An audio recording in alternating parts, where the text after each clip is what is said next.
onde esta sociedade vem realizando um trabalho digno de nota, prestando assistência às famílias carentes, com distribuição de sopa, cestas básicas, etc. Além da divulgação da doutrina espírita, por meio de palestras, por meio de orientações e por meio dessas lives que nós resolvemos fazer desde o ano passado, quando surgiu a epidemia de Covid. E nós tivemos de suspender provisoriamente as reuniões de público lá no Centro Espírita.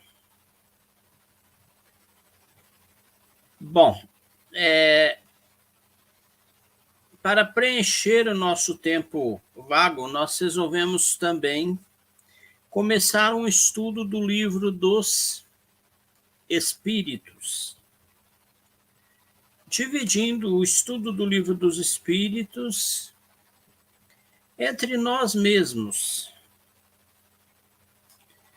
tudo sob a orientação do tio Odilon, que lá de Palmas, Tocantins, organiza os nossos estudos e organiza as nossas lives. Neste momento, então, eu convido a todos para que oremos, pedindo a Deus permissão, proteção, para que continuemos com esse trabalho.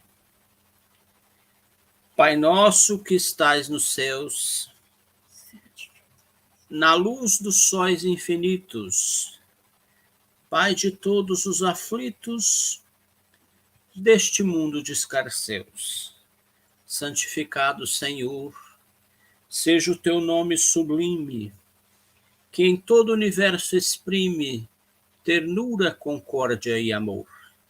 Venha ao nosso coração o teu reino de bondade, de paz e de claridade na estrada da redenção. Cumpra-se o teu mandamento, que não vacile nem erra, nos céus como em toda a terra, de lutas e de sofrimentos. Evita-nos todo mal, dá-nos o pão no caminho, feito na luz, no carinho do pão espiritual. E auxilia-nos também nos sentimentos cristãos a amar nossos irmãos que vivem distantes do bem. Com a proteção de Jesus, livra nossa alma do erro, neste mundo de desterro, distantes da vossa luz. Que a nossa ideal igreja seja o altar da caridade, onde se faça a vontade do vosso amor, que assim seja. Sem mais delongas, eu passo a palavra ao tio Odilon. Nós estamos na nossa reunião de estudo do Livro dos Espíritos, de número 15, né? E mais 3 palestras também que teve, né? Vai para 18. Vê como é que nós já estamos avançando. E o nosso capítulo ainda é o capítulo 3 da criação. Estamos se encerrando. A proposta é encerrar hoje esse capítulo, né? O estudo dele. Considerações e concordâncias bíblicas concernentes à criação, que é o item 59. Eu até coloquei pergunta, mas na verdade não tem uma pergunta, ele tem um comentário de Kardec, onde ele faz a comparação, né, e as concordâncias com a Bíblia sobre aquelas ideias, né, que às vezes a gente acha que contradiz, tanto na formação, né, do mundo, dos seres vivos, do povoamento da Terra, né, que é Adão, da diversidade das raças humanas, E então todos esses itens eles estão sendo considerados nesse item 59. E nós então repartimos alguns parágrafos, né, em quadros para que nós fizéssemos estudo essa noite de forma mais assim dinâmica, como nós fazemos já nas perguntas. Então ficou a Sheila, na verdade era a Luísa, né, mas hoje ela não pôde comparecer, então a Sheila vai fazer os 3 primeiros quadros, que é sobre a ciência e a religião,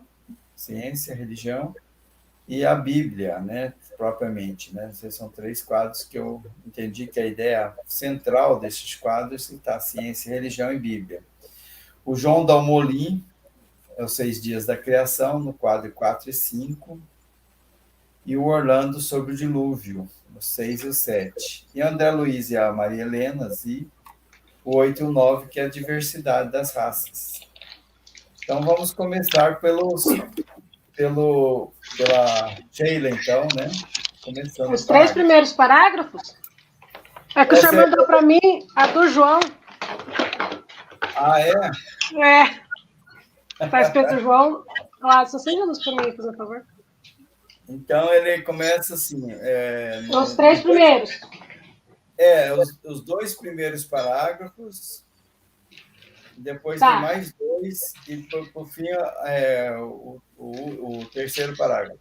Quinto, tá, né? então eu vou lendo, o senhor me falar que eu tiver que parar. Eu acho que eu separei assim, esse primeiro seria o primeiro quadro, ele começa os povos e termina no alegórico, são 2 parágrafos apenas. Isso. Podemos. Tá. Ok. Os povos formaram ideias bem divergentes sobre a criação, conforme o grau de suas luzes. A razão, apoiada na ciência, reconheceu a inverossimilhança de algumas teorias. O que foi revelado pelos espíritos confirma a opinião há muito tempo admitida pelos homens mais esclarecidos. A objeção que se pode fazer a essa teoria é a de estar em contradição com o texto dos livros sagrados. No entanto, uma análise séria leva a reconhecer que essa contradição é mais aparente do que real e que resulta da interpretação dada a um sentido muitas vezes alegórico. Aí o senhor comenta. Esse é o primeiro parágrafo. É o primeiro e o segundo. É o primeiro quadro, né? Que tem 2 parágrafos. Então, a gente... aqui Kardec já começa, né, a colocar o questionamento. A razão e a ciência, né? A razão, que é a ciência, né? Ela pode... ela entra em conflito com a teoria, com a explicação da Bíblia, considerando que a Bíblia, né, foi até dita aqui, texto dos livros sagrados. A Bíblia é considerada sagrado. Então, existe contradição entre os textos bíblicos e as descobertas da ciência? Essa é uma questão que ele coloca aqui. E depois ele diz que essa contradição ela é aparente, é mais aparente do que real. Então, que a gente precisa fazer uma interpretação, ele diz assim, resultando da interpolação das passagens, né? Então, a gente muitas situações ali foram dadas em sentido alegórico. Então, se a gente for fazer uma comparação com as nossas criancinhas, você quer explicar alguma coisa para elas, você conta uma historinha, não é? Fantasia, coloca alguns personagens, coloca algumas situações, e no fundo daquela história ela tem uma questão real, né? Mas a gente coloca de uma forma que ela possa entender, de acordo com o seu avanço, né, intelectual, aquela questão que a gente está colocando. Se a gente for explicar com as palavras reais, a criança não vai entender. Assim também foi conosco. Então, lá no começo, os textos eles foram trazidos de uma forma assim alegórica, né? Em forma de parábolas, em forma de poesias. Tem muitos textos que são cânticos, né? Ali tem os provérbios, tem vários gêneros de textos ali na Bíblia. E então a gente vê que essas incoerências, né, que às vezes a gente no primeiro momento a gente acha assim um absurdo, né? Como pode, né? Por exemplo, o mundo ter sido criado em 7 dias. Como é que pode toda a raça humana ter se derivado do Adão e Eva? Aí nós ficamos assim confusos. Mas daí quando você faz uma avaliação mais aprofundada, melhor, você percebe que é possível aquela explicação ter um sentido. Só que ela foi contada de uma forma que as crianças, né, que somos nós ainda, hoje ainda nós somos crianças perante as verdades que ainda nós desconhecemos. Elas tinham que ser colocadas de uma forma mais fácil, né, palatável, para que ela pudesse entender um pouco melhor. Então, foi dessa forma que foi vindo os esclarecimentos. E a Bíblia, ela é resultado desses textos. E nós temos uma variedade de Bíblias também. Fala bem assim, não, mas quem alterar o texto bíblico está cometendo um pecado e tal, mas nós temos uma Bíblia católica, uma Bíblia dos protestantes.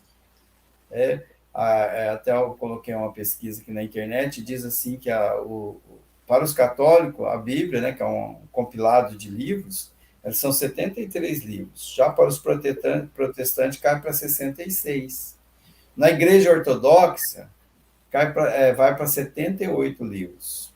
E para os judeus, são 39, que eles só conhecem o Antigo Testamento. Então, tem essas variações assim que a gente precisa considerar para estudar a Bíblia. Então, ela não é um livro, né, que é de fácil estudo. Assim, a gente já vai estudar e vai interpretar de forma literal. A gente precisa ter uma interpretação em cima disso aí, né? Raciocinar, comparar com a ciência, comparar com outros livros, comparar entre os livros. Daí a necessidade da gente estudar cada vez mais sobre essa questão. Pois não? Alguém quer continuar o comentário? João Dalmolin, seja bem-vindo. Boa noite. Boa noite. Boa noite, irmão. Boa noite. Cheguei uns minutinhos atrasado aí, estava meio assoberbado de tarefas. Nós estamos fazendo a leitura daquele texto e comentando a respeito. A Sheila pode continuar, então, na sequência.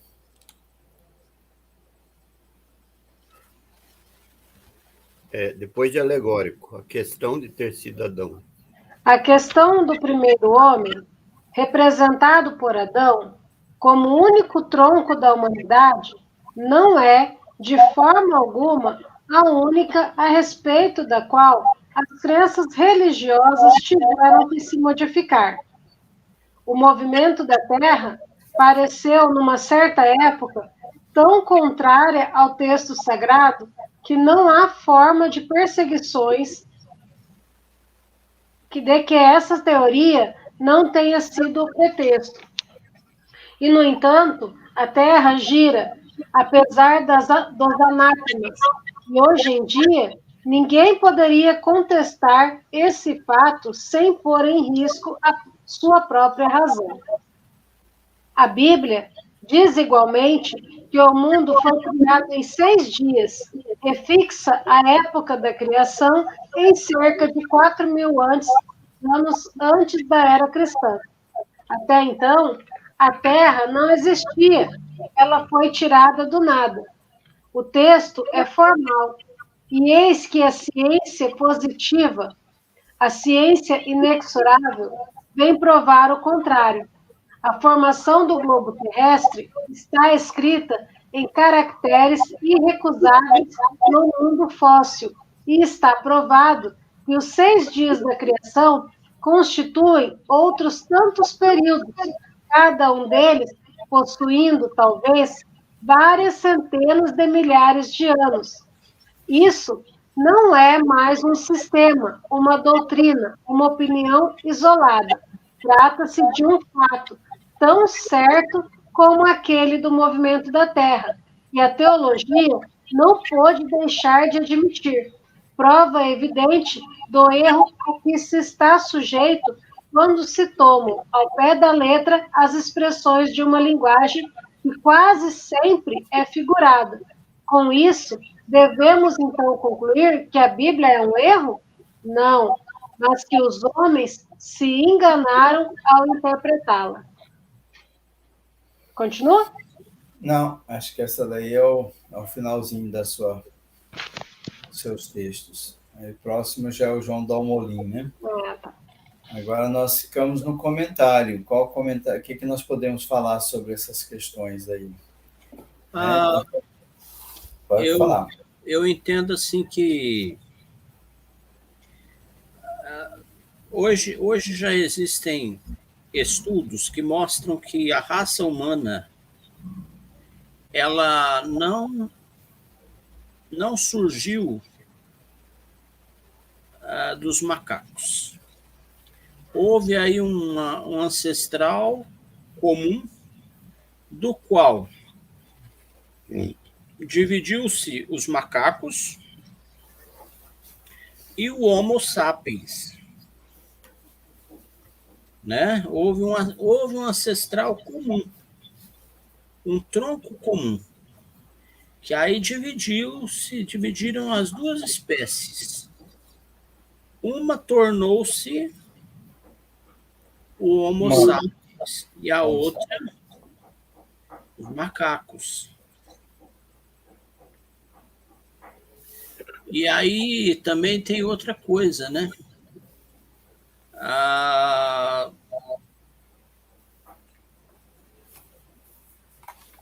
Isso aconteceu no mundo todo.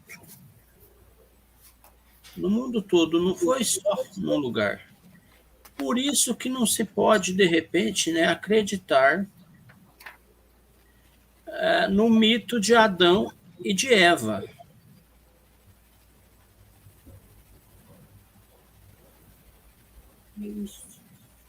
É isso. Ok. Então, essa questão, né, do Adão, né, essa explicação do macaco, a gente tem muita preocupação, né, com isso. Não, como é que pode eu ter vindo do macaco? Não pode. A gente esquece que o espírito, que é o que sobrevive, é o espírito que é o que importa, né?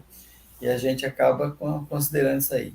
Então, essa explicação que o André deu, né? Um tronco comum, que depois uma parte dele continua sempre macaco, e o outro avançou, né, para o Homo sapiens e foi evoluindo até agora.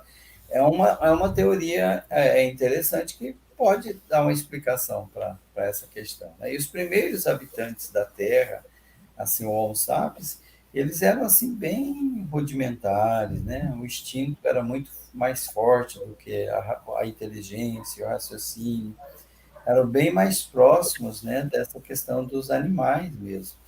E com o tempo foram avançando, né? Foram melhorando. E daí vem essa questão também que foi colocada aí do movimento da Terra. Né? Por que as pessoas acreditavam que a Terra ficava parada? Porque não conseguia perceber o movimento da Terra. Né? A Terra está parada, como assim a Terra está girando? Não tem sentido.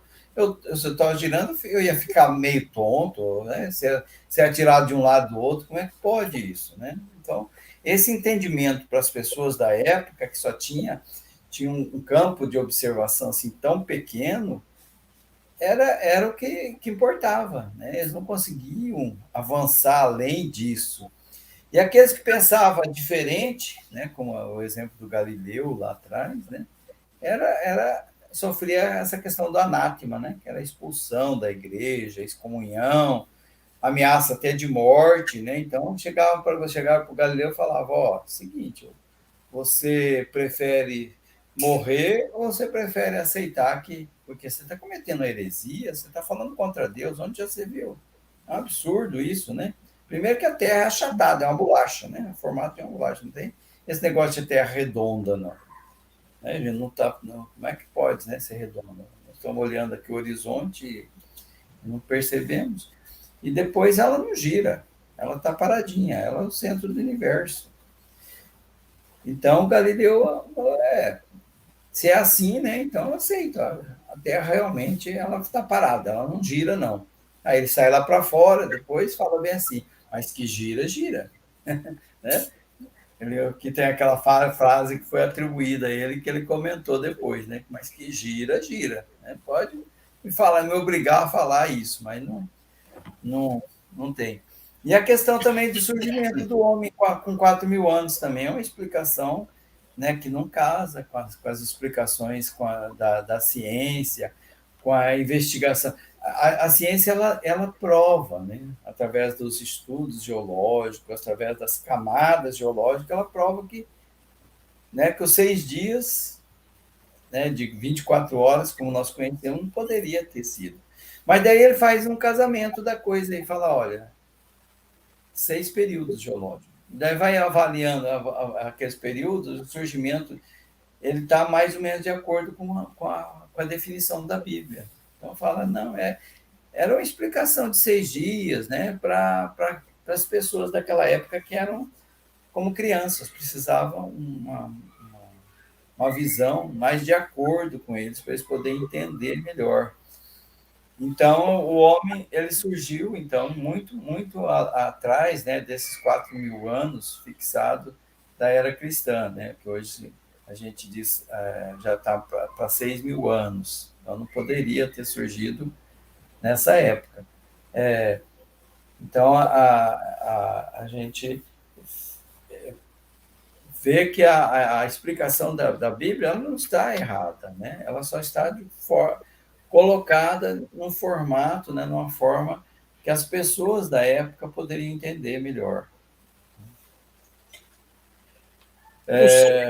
Os seres humanos, eles cavoucaram a Terra, né?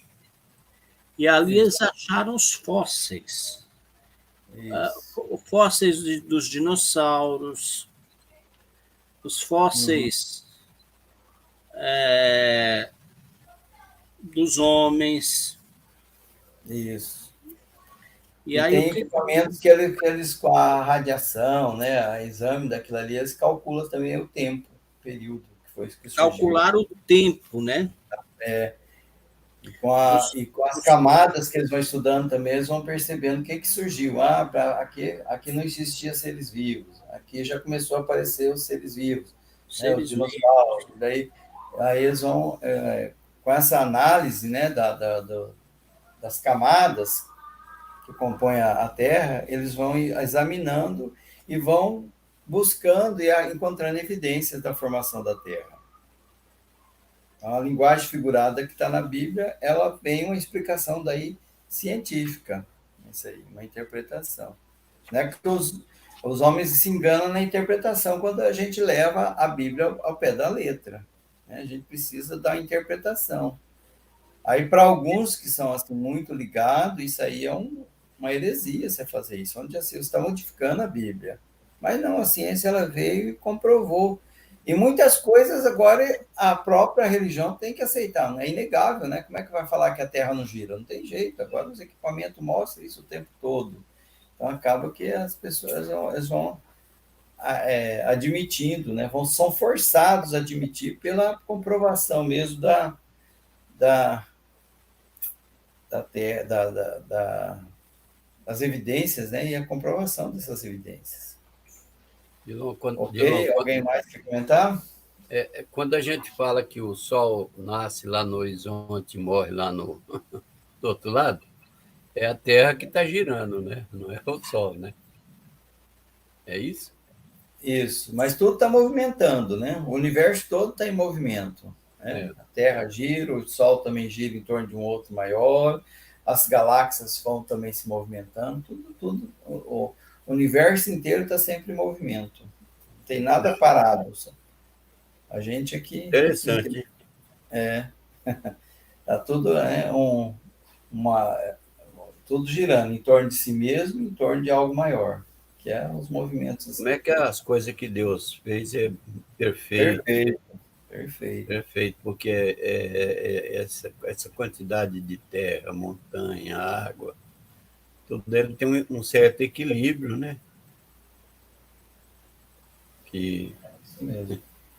a gente pensa assim, o mar podia derramar a água do mar, né? Quando a terra gira, né? Então, Mas não derrama, porque tudo existe uma lei da atração, né? a gravidade, né? Que Gravidade. mantém, né? Mantém nós presos à Terra aqui, né? Senão a gente estava também solto pelo Agora, espaço. se naquela época que surgiu a Bíblia, que começou a surgisse alguém que falasse isso, esse cara é doido, é louco. Tem que fazer um tratamento de cabeça. E foi o que aconteceu, né? Com alguns, né, estudiosos, como o próprio Galileu mesmo, né? Talvez é possível que ele seja um espírito, né, de ciência que já tinha algum conhecimento quando reencarnou. E daí ele falou, não é bem assim, né? A Terra não está parada, ela gira. Aí os religiosos da época falaram, não, você está cometendo um pecado, você está cometendo a heresia, onde já se viu falar uma bobagem dessa? E quiseram matar ele. Daí ele falou, não, então eu concordo, então a Terra está parada mesmo. Aí ele saiu lá para fora e é atribuído a ele essa frase, mas que gira, gira. Vocês podem me obrigado a falar que está parada, mas que ela gira, gira. Então, os homens de ciência, né, antigamente, sofriam muito, né? Eles eram considerados como a serviço das trevas, do mistério, feiticeiro e muito mais. Hereges. Hereges, mesmo, bem lembrado. Ok. Passemos para o próximo item, agora o João Dalmolin. O João Dalmolin. Vamos lá. A estrelinha Esse que fala a ciência, né, de acordo com esse parágrafo, a ciência, né? Isso. De acordo com nesse ponto com Moisés. Sim. A ciência, de acordo nesse ponto com Moisés, coloca o homem por último na ordem da criação dos seres vivos. Moisés, porém, coloca o dilúvio universal no ano de... Aí está 1654. No outro texto, na outra tradução, fala 4.654. Coloca o dilúvio universal no ano 1654 da formação do mundo, enquanto a geologia nos mostra o grande cataclismo como anterior à aparição do homem, tendo em vista que até agora não se encontra nas camadas primitivas nenhum traço da sua presença, nem da presença dos animais, que, sob o ponto de vista físico, são da sua mesma categoria. Mas nada prova que isso seja impossível. Várias descobertas já lançaram dúvidas a respeito, podendo acontecer, portanto, que de um momento para outro se adquira a certeza material da anterioridade da raça humana. E então se reconhecerá que nesse ponto, como em outros, o texto bíblico é figurado. Tem mais um parágrafo meu aí, né? Tem. Então acho que a gente podia ver se alguém quer comentar esse aqui, né? Esse parágrafo aí. Essa questão da datação aí do dilúvio, né? Do dilúvio e a questão de que a ciência não encontra, né? A arqueologia não encontrou provas desse dilúvio aí nesse tempo, né? Então, é meio estranho até porque eu não entendi bem aí. Está dizendo que que o homem apareceu muito anterior à aparição do homem, claro, lógico, né? Você está falando de 4.000 ou de 1.000, não importa. Aí, após a criação, o homem, é claro que apareceu muito antes. Tem todos os estudos, todas as provas científicas de que o homem apareceu muito, mas muito, muito antes, né? E não se encontra esses fósseis que comprovam esse dilúvio. Mas aí está deixando uma dúvida, nada prova que isso seja impossível. E até tem descobertas que já lançaram dúvidas a respeito disso. Portanto, de um momento para outro, pode-se adquirir a certeza material da anterioridade da raça humana. E então se reconhecerá que nesse ponto, como em outros, o texto bíblico é figurado. Eu não sei se eu estou entendendo mal, mas estou entendendo que ele quer dizer que a raça humana, naquele tempo, não sei como é que estavam as pesquisas, né, as pesquisas dos paleontólogos, essas pesquisas, né, sobre as coisas antigas. Não sei como é que estava naquele tempo, né, mas hoje em dia está muito claro isso, né, de que o homem está há milhões de anos evoluindo no planeta, né? Alguém quer comentar esse parágrafo para a gente passar para o próximo? Então, eu acho que eu cometi um equívoco, talvez, a enviar aqui para você. Tem um parágrafo anterior que começa assim: a ciência escavando os arquivos da Terra, que era para você também. Então, depois, a sequência seria esse. Mas tudo bem. A gente, eu acho que não traz prejuízo assim a ordem dos parágrafos, não, para a gente entender. Aqui ele está tá invertido. assim, Está invertido aqui, para mim veio depois. A ciência escavando os arquivos da Terra. Isso. Esse é o anterior. Uhum. Mas não atrapalha, não. Então vamos ler o anterior, né? A gente pode comentar esse aqui primeiro e depois a gente volta aquele anterior, né? Uhum. Então, aqui ele fala do dilúvio, que tem uma era diluviana na formação da Terra também, né? Naquele período diluviano, que é a Terra ela teve aquelas várias movimentações, né? De explosões, de resfriamento e tal, né? E teve um que é considerado como dilúvio universal também, né? Mas quando é colocado também na Bíblia, é colocado aquele dilúvio que aconteceu, que exterminou a raça humana, que daí já tinha seres humanos. Mas, na verdade, ele foi localizado, né? Teve um momento onde houve uma grande cataclisma e aquelas pessoas daquela região sumiram. Mas esse aí não abrangeu toda a Terra, né? Não foi igual aquele da formação geológica da Terra, né, que é anterior. Então, quando o Kardec coloca isso aí, ele está dizendo assim, né, que os dois, né, pode ser considerado nessa referência bíblica, né, que a ciência ainda entende que não havia o surgimento da raça humana. E o outro, que foi parcial, né, não atingiu toda a Terra, mas como as pessoas tinham dificuldade, né, em entender isso, acreditou que era toda a Terra que foi atingida por esse dilúvio, né? Mas, na verdade, desapareceu uma parte da Terra, que até existe algumas pesquisas, as pessoas encontram traços, né, disso aí em algumas regiões do globo, tem algumas questões que dizem isso aí. Mas o que está dizendo é que houve alguma coisa nesse sentido, né? Porque a gente talvez tenha dificuldade de entender como que isso aconteceu, né? A Bíblia, ela conta de uma maneira assim alegórica, né? Que a gente ainda não conseguiu talvez ter uma interpretação mais completa.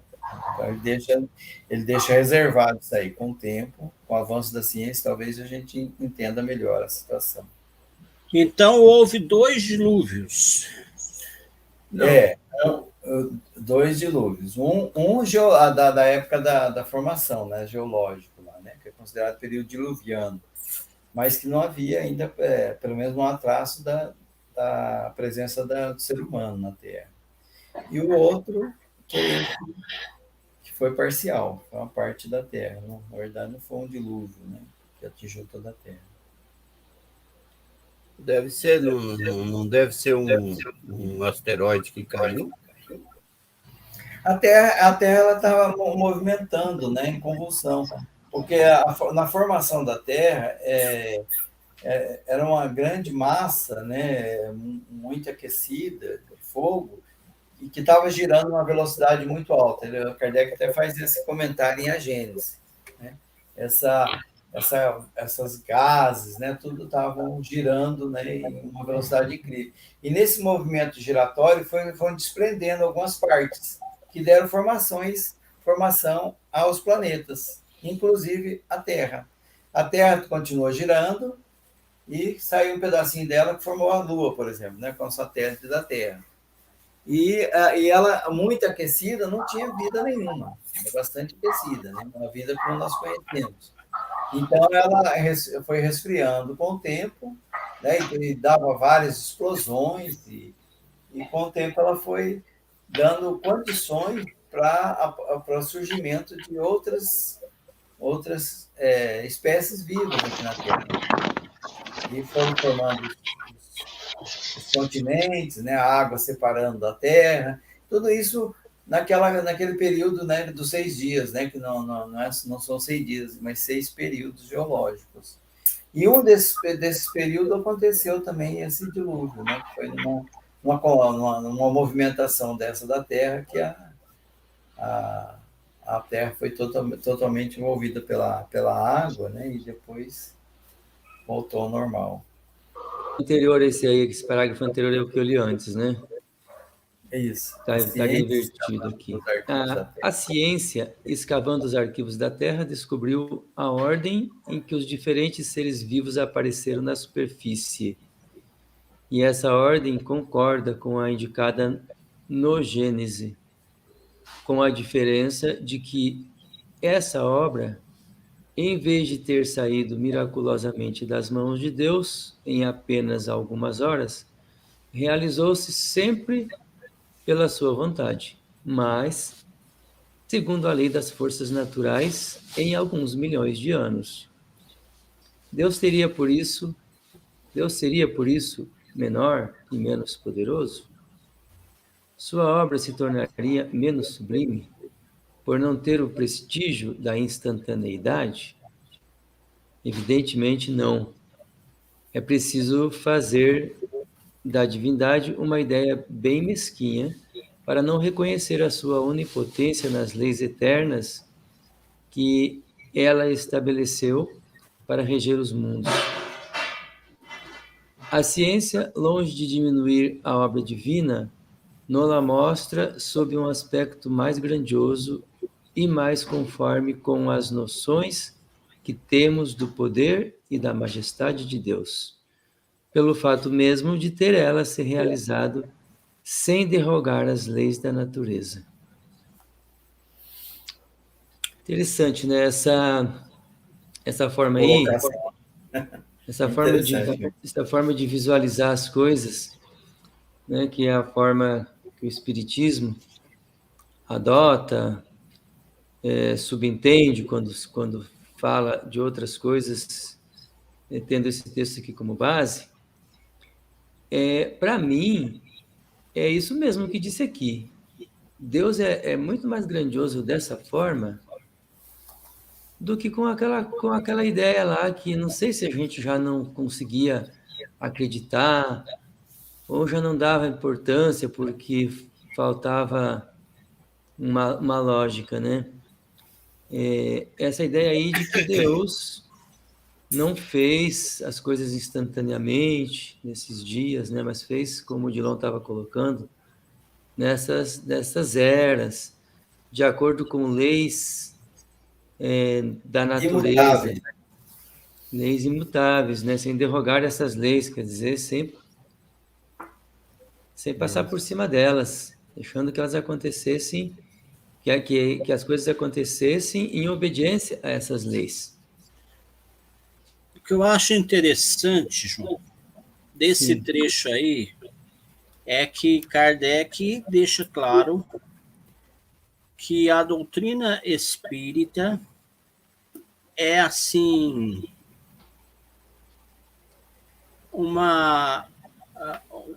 um misto de religião e ciência, porque até então a, a Bíblia era, ainda hoje é assim, né? É um livro que é estudado apenas dentro de templos religiosos, né? E pouco assim pelos cientistas nas faculdades, universidades. Por que Kardec estudou a Bíblia? Né? Não só o Novo Testamento, não só os aspectos morais lá da. Que é claro que ele enfatizou muito mais, né, a questão moral, da moralidade do Evangelho do Cristo e tudo mais, mas ele estudou também a parte do Velho Testamento. Então, há uma recomendação. Às vezes, a gente, como espírita, a gente refuta. Não, a Bíblia não é um livro para ser estudado dentro da doutrina espírita, tem muita coisa absurda ali, né? Muitas coisas que a gente não entende e tal, mas não, né? O estudo da Bíblia, ele é também colocado aí na Gênesis, né? no Evangelho, no Livro dos Espíritos, tem o estudo, com a interpretação à luz da doutrina espírita. Então, vem os espíritos, dão essa resposta e a gente encontra uma forma, né, de colocar essas respostas do Espírito de acordo com as revelações que estão dentro da Bíblia, né, que dentro de uma coerência. O João lembrou bem, né? A gente às vezes tem aquela ideia de que para Deus, para ser poderoso, tem que ser um mágico, né, com a varinha de condão ali que transforma as coisas. Pá, pá, né? Não é bem assim. Né? Ele criou leis e justamente aí é que está a grandiosidade de Deus, leis imutáveis, né? Leis que não se modificam. E aí que dá a grande diferença com relação a nós, né? Nossas leis estão mudando o tempo todo. Então, hoje ela é uma, amanhã é outra, né? Percebe que não funciona, que Para não ver dá certo. para ver se a gente resolve obedecer um pouco, né? É verdade. Obedecer as leis. Lei de Deus. O Brasil tem esse dizer, né? Desde o tempo de colônia, para inglês ver, né? Para inglês ver. Leis para inglês ver. E a lei de Deus está aí, ó, não muda, não. A gente é que dá um jeitinho de interpretar ela de acordo com as nossas conveniências, às vezes, né? A lei de Deus. Mas eu vejo, André, que talvez não os cientistas, né, geólogos, astrônomos, talvez não esses cientistas aí, mas tem muito estudioso nos meios científicos, médicos e outros, que estudam, sim, o Antigo Testamento. Nós temos os arqueólogos que estudam na arqueologia, entendeu? Não sei se eles estudam o Antigo Testamento, né? Deve ter também que estuda. E quando eles estudam, eles não estudam hoje mais com aquela ideia de derrubar pela ciência, né? Não tem mais aquela disputa ciência e religião. Estudam exatamente com essa visão histórica, a visão de que a linguagem, nos tempos antigos, a linguagem era uma linguagem mítica, era uma linguagem alegórica, né? Eram contos inventados para transmitir uma mensagem àquele povo. E, como disse o Odilon, ao contrário do que a gente vê, às vezes, até pessoas espíritas dizendo, mas a Bíblia é cheia de absurdo, cheia de coisa, né? Não, como o Odilon disse, as pessoas sabem que ali tem um significado vivencial para aquele povo e que a Bíblia reflete uma evolução moral. vai refletindo uma evolução moral. Conforme a moral foi evoluindo, isso Jesus deixou muito claro, né? Ouvistes o que foi dito. Deixou muito claro que a moral evoluiu muito e que era disso que ele estava falando, quando se falava, então, de amar a Deus, amar ao próximo e amar a si mesmo. Então, a gente não estudando muito, só ouvindo algumas coisas, aprendendo algumas coisas que outros já estudaram, já é interessante. Imagina se a gente fosse estudar realmente o Antigo Testamento para compreender, para tirar lições para a nossa vida, né? É verdade. Então, acho que é isso aí. Tem sim muito sentido. Mas o sentido qual era, né? Da criação, por exemplo. Qual era a grande questão da criação? Um Deus criador. A não existência de outros deuses. Apenas esse Deus. Como ele criou? E aí, eles vêm admitindo ali que tinha mais gente, tinha mais seres inteligentes criando com ele, né? Façamos o homem à nossa imagem. Deus não usou um plural de modéstia para ele, né? Façamos. Um Deus que delega. Como se usa, né, André? Esse plural de modéstia aí, né? Que a pessoa fala, quando nós fomos palestrar em tal lugar, está falando, eu fui, né? No plural de modéstia, não é nesse sentido, né, que está na Bíblia. Está no sentido de que tinha mais seres co-criando com Deus e talvez mais acertadamente ali Jesus que estava revelando para aquelas pessoas, dizendo de como que ele participou disso, né? Da criação da Terra, não é assim que a doutrina entende, que Jesus estava lá desde o início? Aí que a gente vai entendendo também aquela frase, né, que diz que vocês sois deuses, né? Todos nós temos essa capacidade de criar também, né? Cada um no seu grau, né? E vamos chegar a níveis maiores também, né, dentro dessa criação. Daqui a pouco, né? Tomara. Considerando a eternidade. Aí é rápido, né? Considerando a eternidade é rápido. O próximo é Orlando. A existência do homem antes do dilúvio geológico ainda é, com efeito, hipotética. Eis aqui, porém, algumas coisas que ou é menos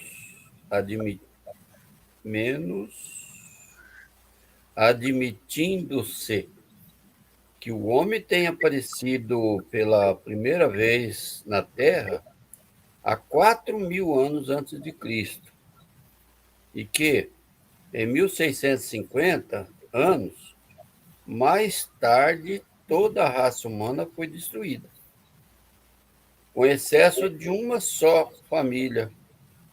Resulta que o povoamento da Terra data apenas de Noé, ou seja, de 2.350 anos antes da nossa era.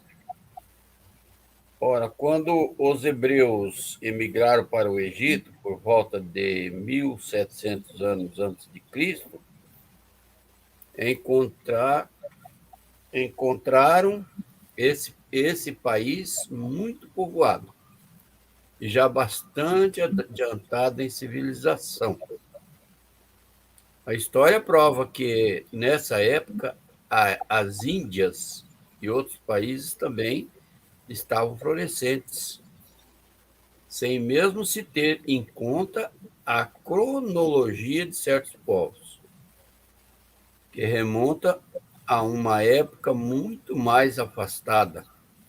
Teria sido preciso, nesse caso, que de 2.300 a 1.700 anos antes de Cristo, isto é, no espaço de 600 anos, não somente a posteridade de um único homem, não somente a posteridade de um único homem houvesse podido povoar todos os imensos países, então conhecidos, supostos que os outros não o fossem, mas também que nesse curto lapso de tempo a espécie humana houvesse podido elevar-se da ignorância absoluta do estudo primitivo ao mais alto grau de desenvolvimento intelectual, o que é contrário a todas as leis antropológicas.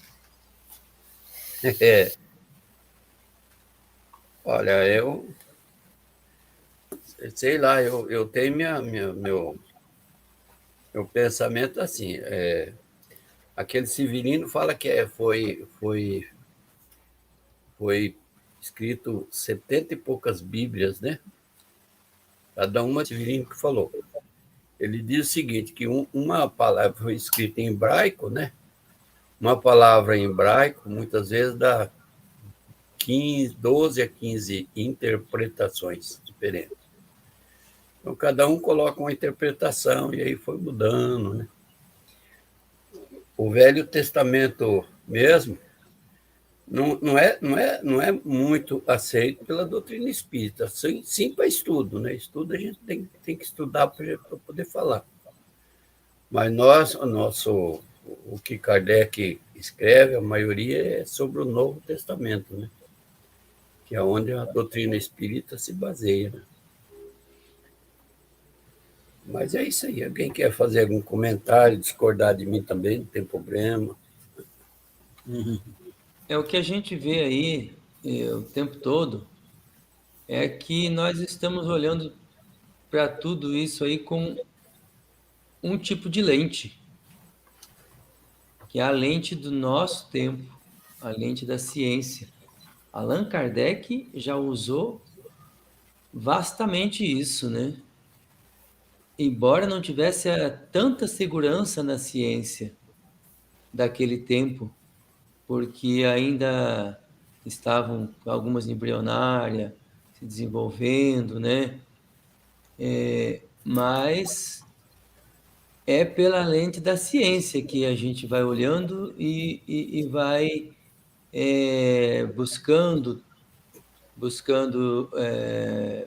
notícias históricas, buscando comprovações, buscando na história dos povos antigos informações confiáveis que mostram também, né, que demonstram também que a ciência está certa, que todas as investigações que comprovam, que indicam aí a existência do homem, o grau de evolução do homem em cada continente do planeta, mostrando que não teria sentido se fosse querer colocar como nós olhamos, né, na linguagem de hoje, de uma maneira direta, sem figuração nenhuma, né, sem alegoria nenhuma.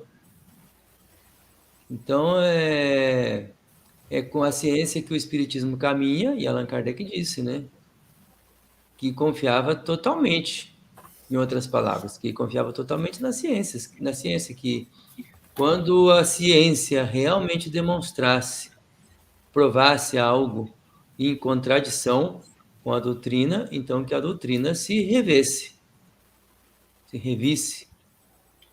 para que não continuasse em erro, né? E lógico que acontecendo isso, vai ver quais as consequências que teve desse erro e como que se supera isso. Muito bem. Nós estamos com 56 minutos de live. Nós já estamos no nosso finalzinho. E ainda faltam quatro quadros, né, que nós criamos aqui para concluir. Eu penso que nós podemos deixar para a próxima semana, né? Para a gente continuar com esse assunto. O que vocês acham? Vamos É deixar para o um próximo. assunto interessante, né? Que daí a gente relembra um pouco o que foi dito hoje e O André agradece, porque seria ele, né? A diversidade das raças. Não, o próximo é o André, é verdade. Ok, então. Tá por tua conta, André. Devolvo-te a palavra. Oração de encerramento? Vamos fazer a oração de encerramento? Vamos. Eu vou pedir aqui a minha mãe, Que ficou quietinha o tempo todo. que ficou quietinha esse tempo todo. Vai. Preciso que a senhora fale baixinho. Não, eu posso falar mais alto. Que ela faça oração para nós. Vamos elevar nosso pensamento agora lá para os seres superior da terra, do mundo, e pedir a eles que nos clareiem a nossa mente para nós entendermos bem o que está explicando este livro. Que nós possamos ficar pensando assim, se possível for ler de novo, para ver se entende melhor. Porque eu fiquei perdida nessa parte deste livro. Então, eu quero pedir a Deus, a Jesus, a todos os seres iluminados, que esclareça, principalmente para mim, de melhor forma, para me entender. Muito obrigado, Senhor, por nós estarmos aqui, elevando nosso pensamento para entender esses livros, ou este livro que ficou para nos ensinar muitas coisas. Muito obrigado mesmo. Pai nosso que está no céu, santificado seja o vosso nome, venha a nós o vosso reino, seja feita a vossa vontade, assim na terra como no céu. O pão nosso de cada dia, dai-nos hoje, Senhor, perdoa nossas ofensas, assim como nós perdoamos a quem nos tem ofendido, e não deixeis cair em tentação, mas livra, Senhor, de todo mal, que assim seja. Também peço que essas aguinhas que está ao nosso lado possa ser fluidificada com energia positiva para o nosso bem. Que assim seja. Que assim seja. Que assim seja, graças a Deus. A gente chega a uma conclusão que a gente precisa mãe. estudar mesmo. Ai, que bonito. Está fazendo Bolinho desse meu. Veio participar também. Boa nota do olho, ó. Olha, O gatinho, André, que está no colo do João Dalmolin. Quer ver? Abre o olho, Pequenininho. É o quê? o gatinho Gato. pegando. Gato ou gata, né? Não sei. É um macho castrado. ai, meu Deus do céu. Um gatão, na verdade, né? Que ele já está bem crescidinho.